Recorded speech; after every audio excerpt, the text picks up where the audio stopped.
Olá, meus irmãos, Deus abençoe a sua vida. Vamos para mais uma aula de eclesiologia e hoje vamos falar sobre a igreja e o futuro, a nova criação.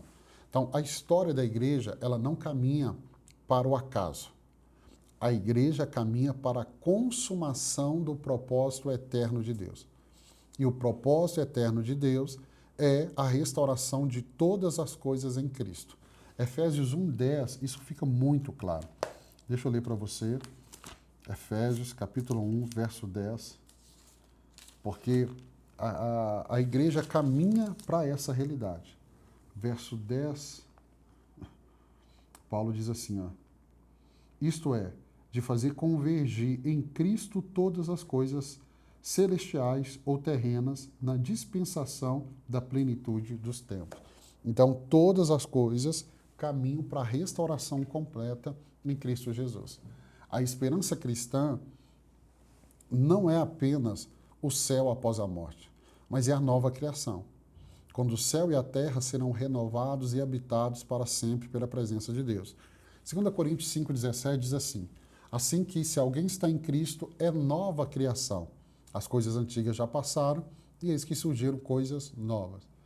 Então, essa esperança, ela não nos aliena da história. Escute isso. Mas ela precisa nos mover a viver de modo santo, missionário, e viver isso hoje, amanhã, sabendo que o futuro já começou em Cristo Jesus. João Calvino diz assim, a esperança da vida eterna não nos afasta deste mundo, mas nos dá forças para viver nele em santidade, sabendo que caminhamos para a consumação final em Cristo. Então entenda, a história ela está caminhando para o final, mas nós, eu e você, já começamos a viver o futuro em Cristo Jesus. Então eu não preciso esperar a morte para viver essa realidade. Eu já estou em Cristo Jesus, nós já estamos. Vamos ver como que é a igreja, vamos ver a igreja como as primícias do reino, os primeiros frutos. Vamos pensar no fundamento bíblico. Primeira coisa, a Escritura apresenta a igreja como povo do futuro vivendo no presente. Então, nós somos nova criatura. Isso é no individual e isso é no coletivo. Se alguém está em Cristo, é nova criação. Então, essa já é uma realidade minha como indivíduo, mas nossa como igreja. Outra coisa, nós somos a primícias do Espírito.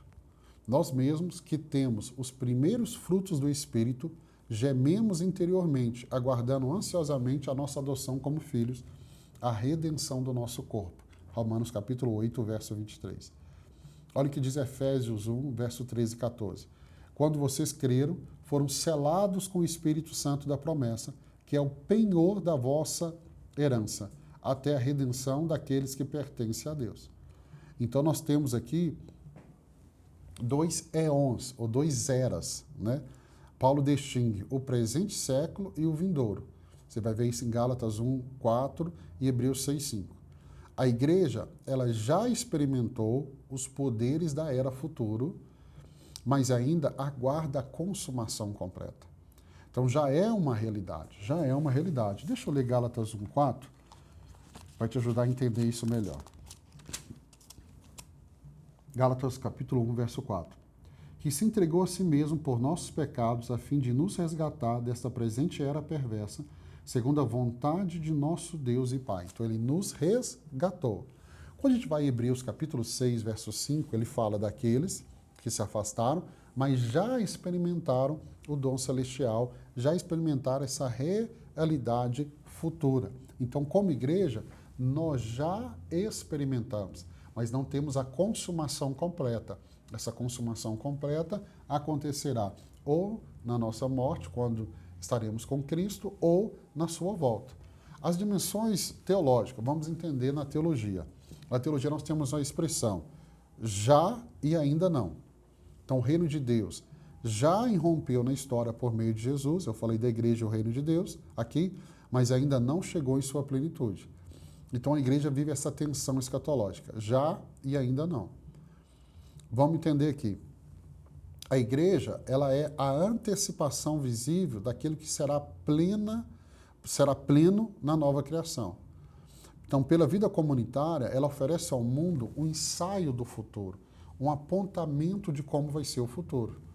E qual é o sinal e o instrumento? A igreja não é o reino em si, mas é um sinal que aponta para ele, para o reino, e um instrumento da sua manifestação aqui na terra. João Calvino vai dizer assim: enquanto peregrinamos neste mundo, o Espírito nos é dado como primícias, para que já provemos a doçura da herança celestial. Então, de forma prática, a igreja é primícias do reino, sua vida deve refletir os valores eternos. Então, deve refletir santidade, nós já vimos aqui, é um povo separado que vive como luz do mundo, vimos essa aula ontem, reconciliados em Cristo, as barreiras foram derrubadas, não tem diferença de judeus ou gentios, se tornamos um só povo, justiça e amor. Agora, o viver comunitário deve testemunhar essa realidade futura, marcada por misericórdia, perdão e cuidado mútuo. E temos a missionalidade, ou seja, a igreja é chamada a ser a mostra do reino para um mundo que ainda vive na escuridão. Então, entenda, a igreja é o esboço do futuro de Deus, primícias do reino, vivendo já hoje o que será pleno na criação. Então, vamos entender qual é a promessa de restauração, essa promessa da restauração completa. Então, vamos entender. A promessa da criação, ele é um fio vermelho que percorre todas as escrituras. Então, nós temos profecias de Isaías, que ele diz assim: pois eis que crio novos céus e nova terra, e não haverá lembranças das coisas passadas. Isaías 65, 17. No capítulo 66, 22, ele diz assim: assim como os novos céus e a nova terra que farei estarão diante de mim, diz o Senhor, assim também a descendência e o nome de vocês permanecerão.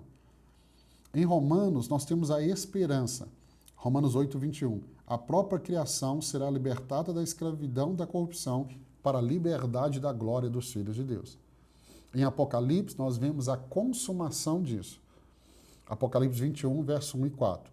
Então vi novos céus e nova terra, pois o primeiro céu e a primeira terra tinham passado.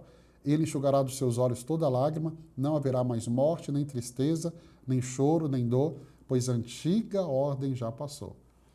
2 Pedro 3,13, ele diz assim: nós, porém, segundo a sua promessa, esperamos novos céus e nova terra, nos quais habita a justiça. Então, fundamento bíblico nós temos para entender sobre essa nova criação. Vamos fundamentar isso teologicamente? Nós temos continuidade e descontinuidade. Eu vou te explicar. Assim como Jesus ressuscitou com o mesmo corpo, porém transformado, também a criação será a mesma, porém purificada e glorificada. Então, para você entender, é entender que Jesus ressuscita com o mesmo corpo, mas transformado. Então, a criação ela será a mesma, porém purificada e totalmente glorificada. Então, Deus não vai abandonar a criação, mas Deus a restaurará, libertando-a da corrupção do pecado. Então, ela vai voltar ao estado original antes do pecado. Nós temos o tabernáculo de Deus com os homens, a Nova Jerusalém, não haverá templo, aí Apocalipse 21, 22, pois o Senhor Deus Todo-Poderoso e o Cordeiro são o seu templo. Então, o mundo inteiro será um espaço de adoração. E nós temos o quê? O reino futuro será marcado pela presença definitiva da justiça de Deus. Calvino, comentando Apocalipse 21, ele diz assim: a promessa de novos céus e nova terra é o cumprimento final da reconciliação. Assim como fomos renovados em Cristo, também o mundo será restaurado para refletir a glória de Deus. Então, de forma pastoral, eu vou ter esse entendimento, isso vai trazer consolo diante da dor. Quando a igreja, ao longo da sua história, foi perseguida, esse foi um ponto pastoral. Todo sofrimento é temporário. E a promessa de Apocalipse 21, 4, que nos assegura que a morte não terá a última palavra. Então, diante dessa realidade, eu tenho ânimo para perseverar. Eu tenho ânimo para continuar. E eu começo a dar valor à criação atual. A promessa da nova criação nos lembra que nada do que foi ferido ficará para sempre quebrado. E Deus enxugará lágrimas e fará nova todas as coisas. Então, qual é o papel da igreja na história? Né? A igreja não é apenas espectadora da consumação, mas ela participa ativamente do plano de Deus na história. Nós somos sal e nós somos luz. Nós somos testemunhos de Cristo. A Bíblia diz que nós somos embaixadores, embaixadores da reconciliação. E a igreja precisa caminhar na prática da justiça e da misericórdia. Miqueias 6:8, ele mostrou a você, ó homem, o que é bom e o que o Senhor exige de você, que pratica a justiça, ame a misericórdia e ande humildemente com seu Deus. Então, de forma bíblica, nós temos todos esses apontamentos. De forma teológica, a igreja ela é o sinal, o instrumento e a antecipação do reino. Já e ainda não. E a vocação profética da igreja é denunciar a injustiça desse mundo, consolar os aflitos, proclamar a verdade de Deus. A N. diz assim, a igreja deve demonstrar na vida comunitária algo do caráter do reino vindouro, vivendo em justiça, paz e alegria do Espírito. No livro Uma Nação de Profetas, eu escrevi assim, a igreja não é apenas a voz que anuncia o futuro, mas o corpo que encarna sinais da nova criação aqui e agora. Então, de forma pastoral, eu preciso, na parte de culto, por exemplo, a liturgia, ela antecipa a eternidade. Nós temos a adoração coletiva que nós vamos ter, é um ensaio do céu. Na missão, nós devemos evangelizar, discipular e formar pessoas, esse é o sinal do reino de Deus. Na ética social, eu preciso viver de forma integral. Integral. Então, justiça e serviço transforma a sociedade. E na comunhão, eu preciso olhar para o futuro e se eu estou olhando para o futuro, eu não vou ficar preso. Eu vou perdoar, eu vou reconciliar, eu vou amar todos e vou fazer isso com valores eternos. Eternos. E a esperança do futuro? Nós temos textos como 1 Coríntios 15:20 que diz assim, mas de fato Cristo ressuscitou dentre os mortos, sendo ele as primícias do que dorme. Então, se ele ressuscitou, nós também ressuscitaremos. 1 Coríntios 15:42, assim também a ressurreição dos mortos, semeia-se o corpo corruptível, ressuscitam o incorruptível. 1 Coríntios 15:55, onde está, ó morte, a tua vitória? Onde está, ó morte, o teu aguilhão? Então, essa é a certeza que nós temos. Né? De forma escatológica, no segundo ano você vai ter essa aula, a escatologia já e ainda não. Vivemos entre a ressurreição de Cristo, já inaugurada, e a nossa ressurreição futura, ainda aguardada. Então, por isso, já é e o ainda não. Né? A ressurreição corporal ela é uma esperança, não é uma realidade apenas da alma do céu, mas é a redenção do corpo, né? E a consumação da salvação. E eu preciso entender isso. A dimensão pastoral, eu vou trazer o ensino, né, sustentando cada cristão com essa esperança futura. Eu vou consolar os enlutados com essa certeza, porque sabemos que um dia ressuscitaremos. Agora, como que eu preparo para o futuro? Eu preparo para o futuro como? Santidade e vigilância. Então, eu preciso, 2 Pedro 3, 11 e 12, visto que tudo será assim desfeito, que tipo de pessoa é necessário que vocês sejam? Vive de maneira santa e piedosa, esperando o dia de Deus e apressando a sua vinda. Apocalipse 2:10, ser fiel até a morte e eu lhe daria a coroa da vida, perseverança na fé. Mateus 25:13, parábola das 10 virgens, vigiem, pois não sabem o dia nem a hora. Então, eu continuo pregando o evangelho até o fim. Mateus 24:14, este evangelho do reino será pregado em todo o mundo, como testemunha a todas as nações, e então virá o fim. E para a gente terminar, a esperança da nova criação, ela molda a vida e a missão da igreja hoje. Então ela precisa nos moldar. 1 Coríntios 15:58, portanto, meus amados irmãos, mantenham-se firmes e que nada os abale. Nada os abale. Sejam sempre dedicados à obra do Senhor, pois você sabe que no Senhor o trabalho de vocês não será inútil. Por que eu não me abalo? Porque eu não estou olhando só para o presente, eu estou olhando para o futuro. Lucas 12:48, aquele que muito foi dado, muito será exigido.